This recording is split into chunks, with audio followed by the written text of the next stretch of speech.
अस्सलाम वालेकुम। उम्मीद करती हूँ कि आप सब खैरियत से होंगे। नावल बंद कवारों के आगे। मैंने पहली बार इसे गवर्नमेंट कॉलेज के एक फंक्शन में देखा था। वो स्टेज सेक्रेटरी थी और हर शख्स हर चीज पर हैवी सी लग रही थी। गुफ्तगू के फंड से आशना थी और आवाज की खूबसूरती अपनी जगह थी। मैंने इसे बहुत करीब से नहीं देखा था और ना ही ऐसी कोई ख्वाहिश मेरे दिल में पैदा हुई थी। मैंने इस वक्त इंटर में नया दाखिला लिया था और वो वहां ग्रेजुएशन की तालबा थी। ये जरूर था कि पहली बार को एजुकेशन में आने के बाद मैं लड़कियों से कुछ खाइफ सा था, लेकिन इस वक्त जिस उम्र में था कुदरती तौर पर मुझे सिन्फ मुखालिफ में काफी दिलचस्पी महसूस होती थी, लेकिन बहरहाल मुझे इससे मुतासिर होने के बावजूद इसके पास जाने या मिलने का शौक नहीं हुआ। वजह बिल्कुल वाजिया थी। मुझे इस वक्त लड़कियों में जो चीजें अट्रैक्ट करती थी इनमें से कुछ भी इसके पास नहीं था। न इसके नैनक्श तीखे थे, न बाल लंबे थे, न रंगत चांदनी की तरह थी, न दांत मोतियों जैसे थे, न चाल हिन्नी जैसी थी, न ही वो फैशनेबल थी। हाँ, मगर इसका कद बहुत दराज था। इस फंक्शन में मैं बस दूर से ही इतना ही देख सका था। मैं कोई अलामा किस्म का स्टूडेंट भी नहीं था जो इसके अंदाजे गुफ्तगू में खूबसूरत अल्फाज के इंतखाब से मुत्तासिर हो जाता। सो बस चंद घंटे वहां गुजारने और इसके बाद अपने दोस्तों के साथ इस फंक्शन पर तबसरा करता हुआ मैं वापस घर आ गया था। रबील अली से ये मेरा पहला तारुफ था। कॉलेज में दाखिला लेने के चंद माह बाद ही जूनियर वर्ल्ड कप में हिस्सा लेने वाली पाकिस्तानी टीम में मेरा इंतखाब हो गया था और तालीम से मेरी तवज्जो बिल्कुल ही हट गई थी। इस जमाना में क्रिकेट ही मेरे लिए सब कुछ थी। 3 भाइयों में सबसे छोटा होने की वजह से मुझ पर कोई भी जिम्मेदारी नहीं थी। मेरी फैमिली बहुत अमीर नहीं थी, लेकिन बहरहाल हम खाते पीते लोगों में शुमार होते थे, खास तौर से जब से मेरे बड़े दोनों भाई भी कमाने लगे थे। तब से हमारी माली पोजीशन भी काफी अच्छी हो गई थी। शुरू में घर वालों ने मुझे क्रिकेट खेलने से मना करने की काफी कोशिश की थी, लेकिन बहरहाल मैं इनकी चालों और बातों में नहीं आया। क्रिकेट मेरा शौक नहीं, जुनून था और इस जुनून ने घर वालों को भी अपने हसार में ले ही लिया था। क्लब क्रिकेट खेलते खेलते जब अचानक मेरी सिलेक्शन अंडर 19 टीम के लिए हो गई तो मेरे साथ साथ मेरे घर वाले भी बहुत खुश थे। फिर मैं जूनियर वर्ल्ड कप के लिए इंग्लैंड चला गया। पाकिस्तान की मजमूई परफॉर्मेंस वहां पर ज्यादा बेहतर नहीं रही थी, लेकिन जिन चंद खिलाड़ियों ने बैनुल अक़वामी मीडिया की तवज्जो अपनी तरफ मबजूल करवा ली थी, इनमें मैं भी एक था। पता नहीं कौन कौन से खिताब थे जो मुझे दे दिए गए थे। मुझे पाकिस्तान की बॉलिंग का मुस्तकबिल करार दे दिया गया था और मैं जैसे इन 25 दिनों में मुस्तकिल हवाओं में रहा था। गुमनामी से एकदम दुनिया के सामने आना ऐसा ही होता है जैसे कोई चमगादड़ यकदम सूरज के सामने आ जाए। मैं खूबसूरत और कम उम्र था, टैलेंटेड था और मुझे इन सब चीजों का एहसास था। जूनियर वर्ल्ड कप के इख्तिताम के साथ ही इंग्लैंड में लीग क्रिकेट में हिस्सा लेने वाले एक क्लब के साथ मेरा मुआहिदा हो गया था और फिर चंद ही माह में मुझे बहुत से मुल्कों की जूनियर टीमों के साथ खेलने का मौका मिला था। मैं पाकिस्तान की जूनियर टीम का एक मुस्तकिल रुकन बन गया था। मुझे याद है जब मैं दोबारा कॉलेज आया था तो तकरीबन 8 माह गुजर गए थे। कॉलेज से मेरा नाम हारिश नहीं किया गया था, वजह सिर्फ क्रिकेट ही थी और मैं जानता था कि अब मैं एक दूसरा एहसन मंसूर हूँ। कॉलेज में मेरी बहुत ज्यादा शिनाख्त नहीं हुई थी क्योंकि जाहिर है एक जूनियर टीम का खिलाड़ी लाइमलाइट में इस तरह नहीं रहता। जिस तरह सीनियर खिलाड़ी रहते हैं, मगर जितनी शोहरत और शनाख्त मुझे हासिल थी, मैं इस पर भी खुश था। अब मेरा चेहरा एक आम चेहरा नहीं रहा था। मैं खुद को दूसरों से मुनफरिद और मुमताज समझने लगा था। खास तौर पर लड़कियों में भी मेरी मकबूलियत बढ़ गई थी, या कम से कम मुझे तो ऐसा ही लगता था। मुझे याद है, चंद माह बाद मैंने एक सुबह अखबार में राबेल अली की तस्वीर देखी थी, जिसने बीए में टॉप किया था, और इसका चेहरा देखते ही मुझे वो फंक्शन याद आ गया था जिसमें मैंने इसे पहली बार देखा था। मैं कुछ मरऊब सा हुआ था। आखिर बीए में टॉप करना कोई मामूली बात तो नहीं थी। लेकिन ये एहसासात सिर्फ कुछ देर के लिए ही थे। मैं जल्द ही इससे एक बार फिर भूल गया था। इन्हीं दिनों ऑस्ट्रेलिया का टूर करने वाली पाकिस्तानी टीम के लिए मेरा इंतखाब किया गया था, और मैं जैसे खुशी से पागल हो गया था। मैं सिर्फ 17 साल का था, और इस उम्र में यकदम पाकिस्तानी क्रिकेट टीम में बगैर किसी सिफारिश के आ जाना किसी मौजे से कम तो न था। मुबारकबादों का एक तवील सिलसिला जो शुरू हो गया था। अगले दिन कॉलेज में भी सबकी तवज्जो का मरकज बना रहा मैं। यहाँ तक कि कुछ उस्तादा ने भी मुझे क्लास में ही मुबारकबाद दी थी। फिर मैं ऑस्ट्रेलिया और न्यूजीलैंड का टूर करने वाली टीम के साथ चला गया, और मेरे कैरियर का बकायदा आगाज हो गया था। मैं नहीं जानता कि मेरे साथ कौन सी ताकत थी, लेकिन बहरहाल मेरा हर पांसा सीधा ही पड़ता रहा। मैं सिर्फ एक बॉलर था, लेकिन दिलचस्प बात यह थी कि बैटिंग में दिलचस्पी न होने के बावजूद मेरी परफॉर्मेंस इसमें भी शानदार रही थी। जहां सुपरस्टार्स फ्लॉप होना शुरू होते, वहां कभी मेरी बैटिंग रंग जमाने लगती और कभी मेरी बॉलिंग अपनी दाग बचाने लगती। जब इन दिनों सीरीज में कामयाबी हासिल करने के बाद मैं पाकिस्तान वापस लौटा था, तो मेरी गर्दन के कलफ में और इजाफा हो चुका था। मेरी बातों का अंदाज बदल चुका था, क्योंकि मैं बदल चुका था। हर माह घर वालों से 500-600 जेब खर्च लेने वाले के पास अब इतने पैसे थे कि वह घर वालों पर ढेरों रुपए खर्च कर सके। अखबारात में मेरी परफॉर्मेंस पर खुसूसी कालम लिखे जा रहे थे। स्पोर्ट्स मैगजीन मुझ पर खुसूसी ज़मीमें निकाल रहे थे। मुख्तलिफ डिपार्टमेंट्स की तरफ से मुझे अपने लिए खेलने पर मजबूर किया जा रहा था। मैं अब स्टार ऑलराउंडर्स की सिफ में शामिल हो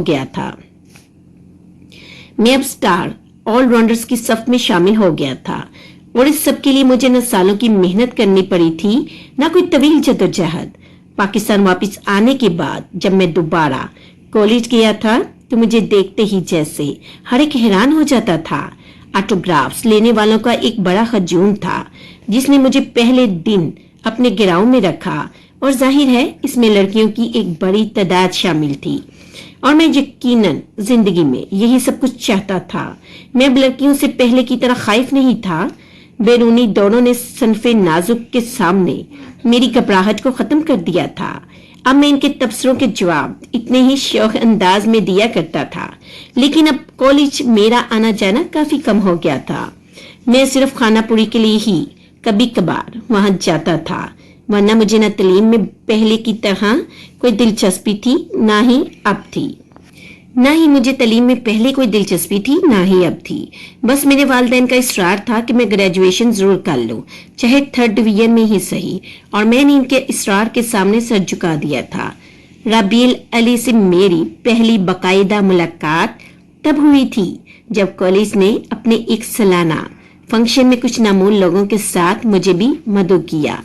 वो अब इंग्लिश डिपार्टमेंट में एमए इंग्लिश की तालबा थी, और इस फंक्शन में एक बार फिर स्टेज सेक्रेटरी के तौर पर सामने आई थी। लेकिन पहली बार मुझे अंदाजा हुआ कि वो लोगों में बहुत पॉपुलर है। मेरे कुछ दोस्तों ने मुझे इस फंक्शन के आगाज होने से पहले ही इसके बारे में खबरदार किया था कि वो बहुत तीखे सवाल करती है और ज्यादातर मद्दे मुकाबिल को लाजवाब कर छोड़ती है। लेकिन जो अजीब बात मुझे अपने दोस्तों के रवैये में महसूस हुई थी, वो राबेल के लिए एहतराम था। मेरे दोस्तों में से कोई भी ऐसा नहीं था जो लड़कियों के बारे में तबसरे करते हुए मोहतात रहता, मगर राबेल के बारे में वो बड़े मुख्तात अंदाज में बात कर रहे थे।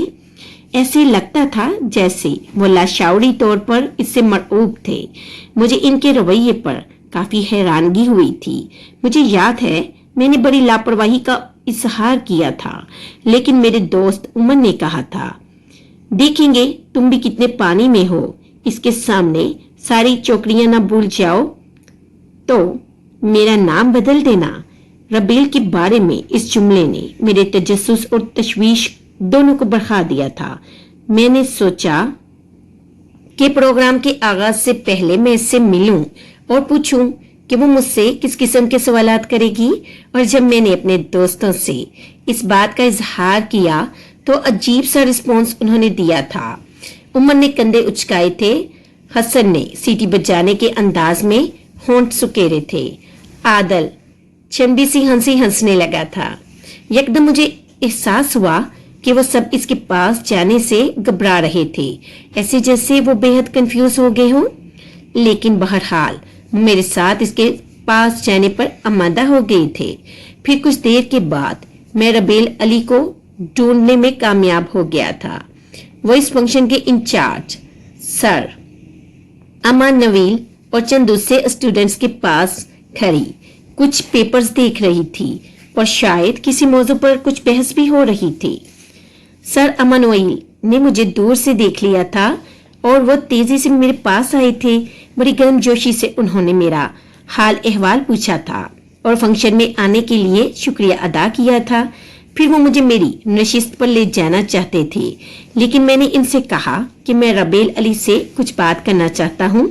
अगर वो इसे मेरा पैगाम दे दें तो मैं इनका बहुत मशकूर होऊंगा।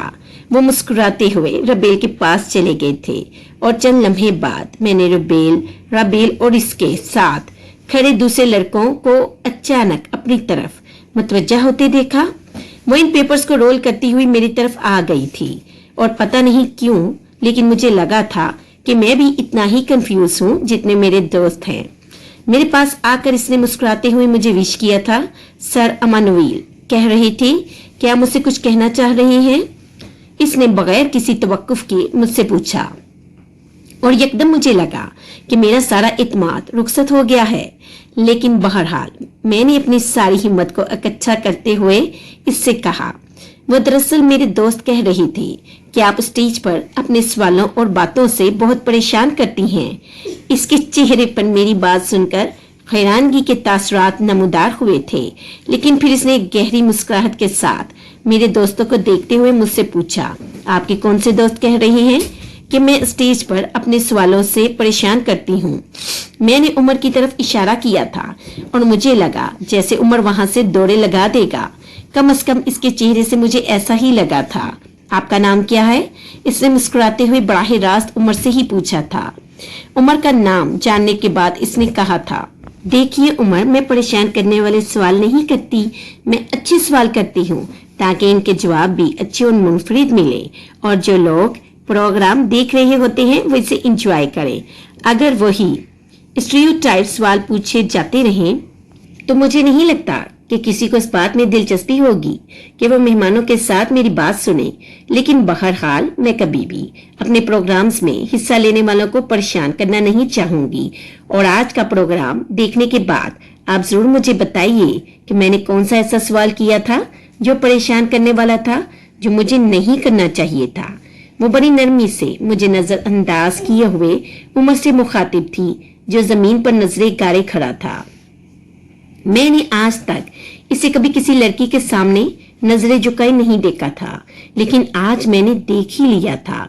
वो उमर से बात करने के बाद मुझसे मुखातिब हुई, जहां तक आपका ताल्लुक है तो हम सबको आप पर फख्र है, हमारे कॉलेज को आप पर नाज है क्योंकि आप बेहतरीन प्लेयर हैं और मैं नहीं समझती कि आपको कोई खदशा होना चाहिए। आप ग्राउंड में इतने कॉन्फिडेंट नजर आते हैं तो यकीनन स्टेज पर भी होंगे और मैं कोशिश करूंगी कि बकौल उम्र के कोई परेशान करने वाला सवाल ना करूं। मेरे ख्याल में इतनी यकीन दहानी काफी है। नाउ एक्सक्यूज मी, मुझे कुछ काम है। वो माजरत करती हुई वापस चली गई थी। मैं चंद लम्हों में मुकम्मल तौर पर इसका जायजा ले चुका था। वो ब्लैक और व्हाइट चेक की शर्ट में मलबूस थी। ब्लैक शलवार के साथ इसने ब्लैक दुपट्टा लिया हुआ था और जीन्स की ब्लैक जैकेट की आस्तीनें इसने कोहनियों तक उल्ट रखी थी। इसकी बाईं कलाई में एक रस्ट वाश थी और दूसरी कलाई बिल्कुल खाली थी। कानों में छोटी छोटी बालियां थी और स्टेप्स में कटे हुए खुले बालों में इसने एक हेयर बैंड लगा रखा था। वो बहुत खूबसूरत तो नहीं थी, मगर इसकी आंखें और मुस्कुराहट दोनों यकीनन खूबसूरत थी। इसकी आंखें बहुत चमकदार और बच्चों की तरह शफाफ थी। यकीनन इसकी शख्सियत में कोई ऐसी बात थी जो दूसरों को मरऊब कर देती थी। शायद इसका इत्मीनान, शायद इसका अंदाज़े गुफ्तगू और शायद इसकी आवाज, या शायद ये सब कुछ। मैं बहरहाल काफी मुतासिर हुआ था और इस दिन स्टेज पर जाकर मैं वाकई अपनी सारी चौकड़ी भूल गया था। इसके सवालात बहुत तीखे थे और इनके पूछने का अंदाज इससे भी सवा था। जो कमी रह गई थी वो हाल में से आने वाले रिमार्क्स थे और तालियों और कहकों का एक शोर था जो इसके हर सवाल पर हाल में बुलंद होता था। मुझे स्टेज पर बुलाने से पहले वो चंद दूसरे मेहमानों से बातें करती रही थी और इसने इनसे भी काफी मुश्किल और दिलचस्प सवाल पूछे थे, लेकिन इनमें से कोई भी मेरी तरह नर्वस नहीं हुआ था क्योंकि वो काफी मैच्योर उम्र के थे। लेकिन बहरहाल मैं अपनी इस इत्मीनान का कोई मुजाहरा न कर सका जिसके लिए मैं मशहूर था। मैं एक ही रात में जैसे सुपरस्टार से लाफिंग स्टॉक बन गया था। वो स्टेज पर मुझे इस नन्हे मुन्ने बच्चे की तरह ट्रीट कर रही थी जिसके हाथों में खिलौनों का एक ढेर हो और वो इसे संभालने की कोशिश में बेहाल हुआ जा रहा हो। इसने मेरे हेयर स्टाइल से लेकर मेरे खेल और मेरी तालीमी दिलचस्पियों से लेकर मेरे घर आने वाली फोन कॉल्स तक को मौजू बहस बनाया था। मैं इसके हर सवाल पर बुखलाता, कभी खसियानी हंसी हंसता, कभी छिपता और जब कभी अपनी तरफ से माकूल जवाब देने की कोशिश करता तो हाल से आने वाली कोई आवाज या रबील अली का कोई तबसरा वो मेरे इस जवाब की मकबूलियत को यकदम जायल कर देता। ऐसा लगता था जैसे इसने मेरे बल्कि सारे मेहमानों के लिए काफी होमवर्क किया था और शायद हाल में भी इसने कुछ लोगों को कुछ जुमले रटा रखे थे जो बर वक्त बोले जाते थे। मैं इस इंटरव्यू के इख्तिताम तक बिल्कुल हिम्मत हार चुका था और मेरा बस नहीं चल रहा था कि मैं वहां से भाग जाऊं। मुझे शुबा हो रहा था कि मुख्तलिफ डिपार्टमेंट्स बकायदा प्लानिंग से मेरे साथ ये सब सलूक कर रहे थे क्योंकि हाल में से चंद जितने तबसरे मुझ पर किए गए थे वो सारी आवाजें वहां से आती रही थी जहां एमए के स्टूडेंट्स बैठे थे। लेकिन बहरहाल मैं कुछ कर नहीं सकता था। वो लोग जैसे मुझे फर्स्ट ईयर फूल समझकर छेड़छाड़ कर रहे थे और मैं सब सुनने पर मजबूर था।